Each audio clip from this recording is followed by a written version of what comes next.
Welcome to a bonus episode of Promo Perspectives, following up on our discussion of how to use AI tools in your day-to-day marketing and promo business workflows. I'm sitting down with Bille Forman, VP of Marketing at Sage, to talk about her experiences using AI and the state of the industry in general. Bille, thanks for sitting down. Yeah, thanks, Gabe. Excited to be here. I'm a big podcast fan, but I've never been on a podcast before, so this is the first time. Long-time listener, first-time caller. Exactly. Well, Bille, off the bat, you just sat through my 30-minute spiel on the live stream. Was there anything that jumped out to you in terms of, yeah, that's how I use AI, or, oh, I hadn't thought of it that way? I think for the most part, it's how I use it. I use Chat GPT primarily, and you were using Google Gemini, so it was interesting to see how you were using it versus how I would use it. I think one of the things that you spoke about that I could do better is giving more prompts when wanting a response. So how you had copied the text saying, I work for a software company. The company is called Sage. Here's our website. Can you help me with this? I think that is something that I'm not always doing that I kind of took away. What kind of tasks are you typically using AI for in your day-to-day? I would say for the most part, I use it to clean up my text and to generate ideas. So if I write an email and I don't think it sounds very good, I'll ask ChatGPT to make it sound better.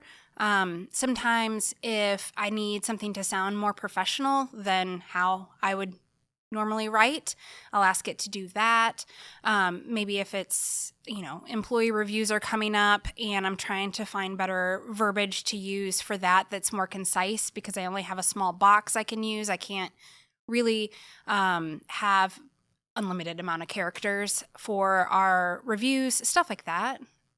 Tell me about how you use it in your personal life. So similar to how you showed, there's review summaries in Sage Online. So for all of the reviews that we have for a supplier, it will auto-generate a concise paragraph of text, kind of aggregating all of the reviews and putting them into, a couple of sentences. I use that a lot for Amazon also. Amazon has it, and I've heard mixed reviews on that. Some professionals say that they think that the Amazon AI is worthless, but I've found it really beneficial. So they're one of the only online retailers that I've seen use it. And then outside of that, I'll use it basically anywhere that it's located in software. I'll try it and see if it works. That is, like I mentioned that Zoom has added some stuff that, it's something I didn't really dive into, but I kind of mentioned at the beginning, is you have to be really cognizant of the security and privacy practices of each of these AI companies when you're using them. Mm-hmm. And so at least here at Sage, we don't actually have access to the Zoom AI tool in the way that our thing is set up because our company has made the decision that the way that the privacy settings on that work is it's not going to work for us. But it is cool to start to see all of these features of AI just baked into these tools that we're already using without needing to go to a separate thing like Gemini. Yeah, totally. I think it's one of the great tools of our time to be able to work more efficiently, to be honest. I heard a podcast, if anybody listens to it, it's called The Hustle Daily Show by HubSpot, and one of their reporters said that AI is like the new organic. So back in the early 2000s, I guess, when everybody was slapping organic on all food products and it was the craziest thing ever and everyone, there was zero regulation behind it at all and everybody was looking for organic. I think the same thing is going to happen with AI. Everyone's throwing it on everything right now. Sometimes it's super practical and makes your life more efficient. And sometimes you're like, why did they do this? So I also think regulation is probably coming at some point to help with AI as well. There's always the cutting edge is always ahead of the regulation, right? Exactly. I do, and the idea of them just slapping an AI label on everything is interesting too, because what even is AI? It's kind of a blanket term. I mean, if you want to get super technical, things like ChatGPT and Gemini are large language models based on machine learning, right? Like, that's not as attractive as AI. But artificial intelligence is a really vague term that has been used in a lot of ways for the past 100 years. Yeah, it really has been. I think it really kind of got a foothold in the early 2010s when, Siri launched. So Siri is technically, AI, and that was something that was accessible to everybody because it was on your phone. So everyone got access to it, and then Amazon Alexa came out, and so all of that technology is AI. I think, ChatGPT and OpenAI became the juggernaut that they are because it gave people access to see it in action and to play with it and to use it in ways that they never thought that they could. But yeah, AI has been around for a while. It is interesting bringing up the Siri side of things and like the virtual assistants is I think what they used to call them when they came out. Yeah. And compared to what AI can do now, like the kinds of things that I just showed in my demo, Siri's trash. Like, it's just bad. It doesn't understand what you're saying. It's inconsistent in how it can respond to you. But I don't know if you've seen I'm not an Android user anymore. I've been converted, but I know that Gemini has been worked into the mobile applications for Google search in a lot of ways. And I don't know if you saw Apple's most recent developer conference and some of the things they announced for Siri, but they are integrating language models into the virtual assistants. Yeah, I think that is going to be so interesting to see how well it works. I agree with you. I've always found it to be trash. I've just taken it off of my phone altogether. Same thing with Amazon Alexa. Not a fan of anybody with accents. My husband has a really thick accent, and Amazon Alexa does not understand him. But what Apple is doing is really cutting edge, I think, and will be really interesting.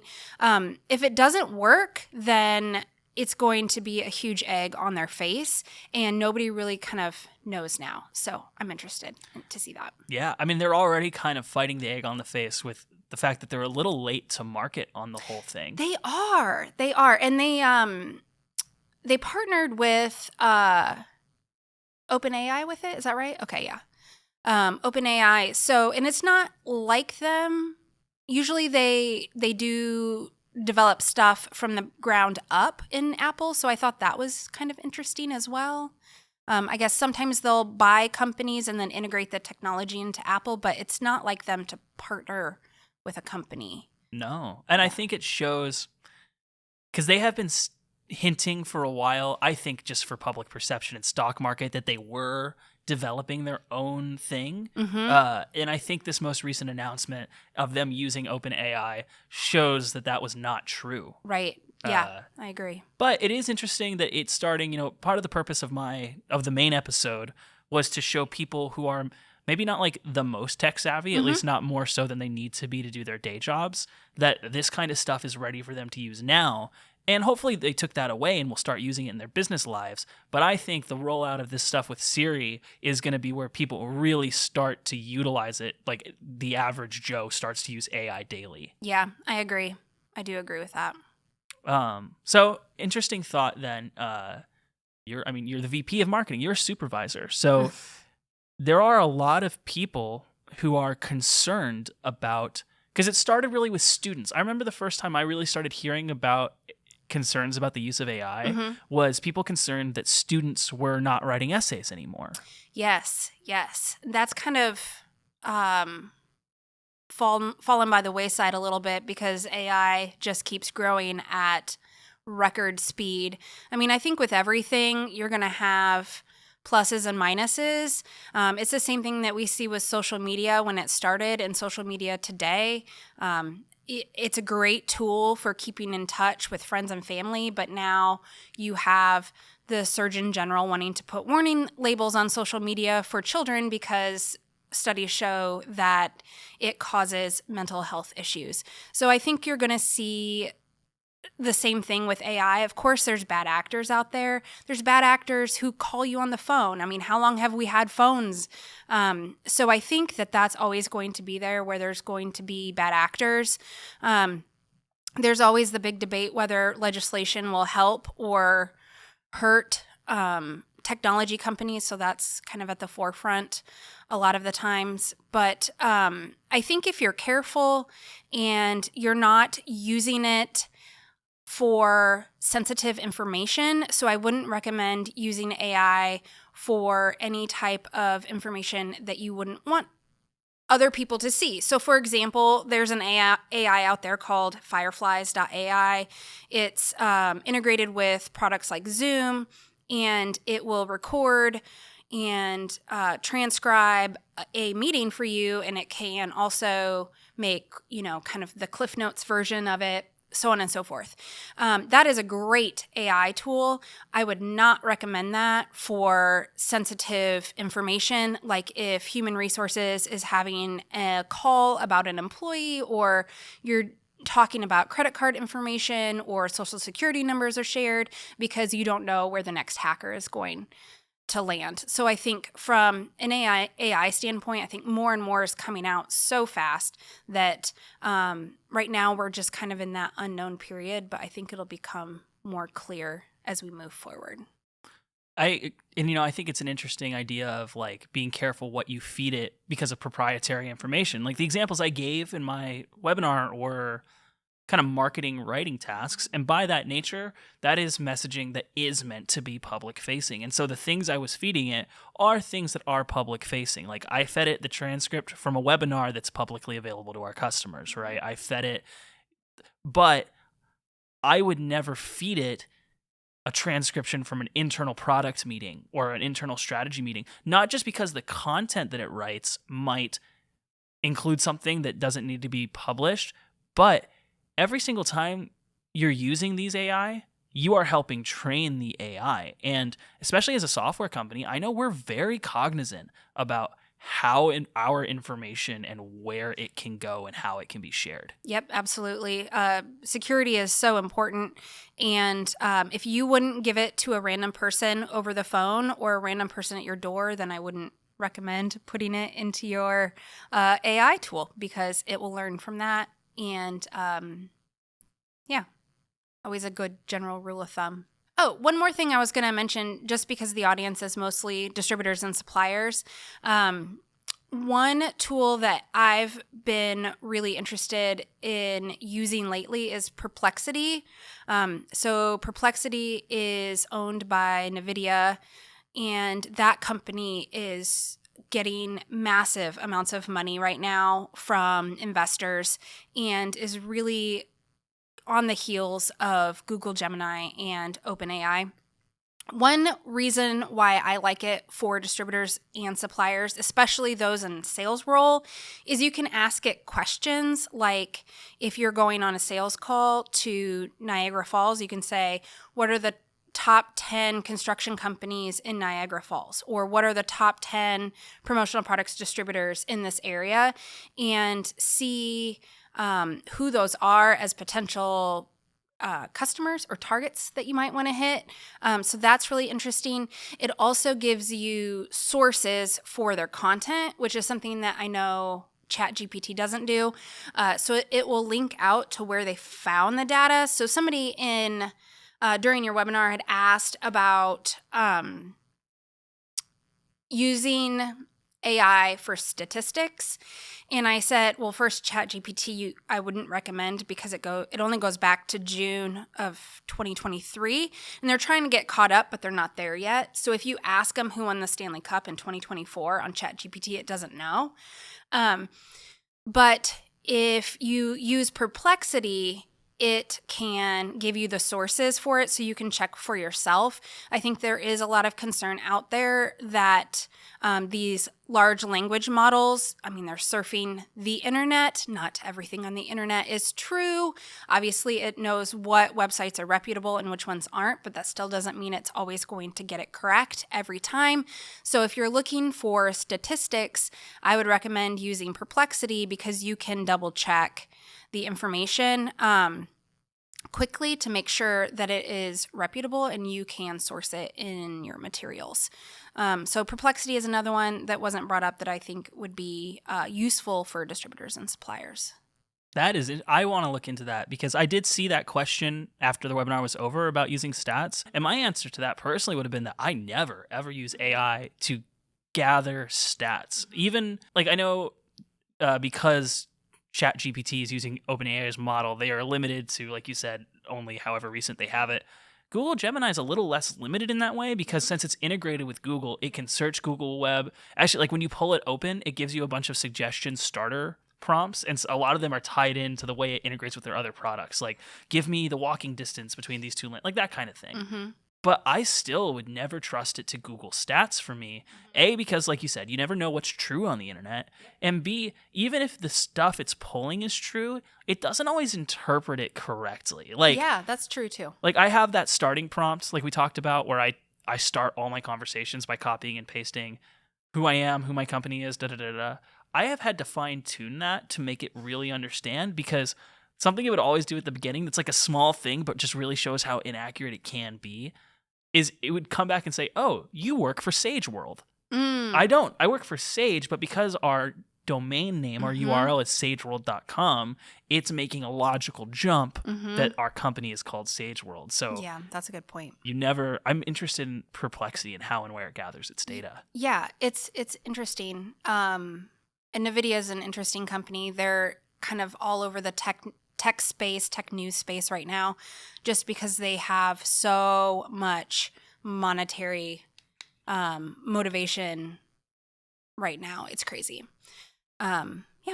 I'm not like the most, especially with hardware, technical guy, but NVIDIA is, it's interesting to me because another big, obviously, discussion over the last 10, 20 years maybe now has been blockchain and Bitcoin. You know what? I'm going to be honest with everybody. I still don't understand blockchain. I don't understand it enough to claim that I do, but something I do understand is that the massive amount of physical computing power it takes to make that happen, and similarly, the massive amount of physical computing power it takes for these AIs to generate their responses, the physical hardware behind that is largely based on NVIDIA's GPU cards, which...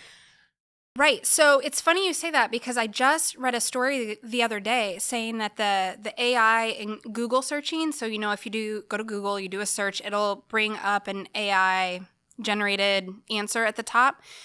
The power it takes to generate that can power the entire state of Hawaii.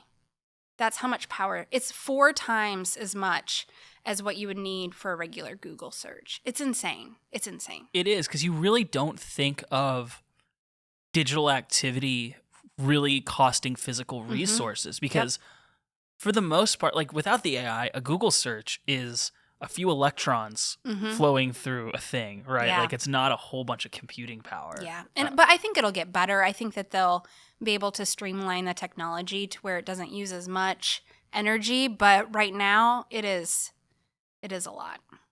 Well, and especially with some of like the cutting edge, technology that's on the horizon, things like quantum computing and all kinds of crazy stuff that's going to absolutely, this whole discussion in 5 years, it's going to sound like we were talking from the Stone Ages. I know. That's crazy, right? Yeah. It's moving faster than I think anybody thought it would. And I think that that's why it's so scary to some people, because it's moving at a pace that we haven't seen technology move before. And that is scary. It's scary. And I understand that fear, but I think there's a lot of advantages to it as well. And I think it's just going to end up being a part of our daily lives. And, in 5 years from now, we're not even going to think about it. All right. Well, unless you've got anything you'd like to add, I think that was some great discussion. Thanks for sitting down, Billy. Yeah, thanks for having me. Thanks again, everyone, for listening in. Make sure to register for the next live stream of Promo Perspectives on July 31st, where we're going to be talking about trade shows in the promo industry.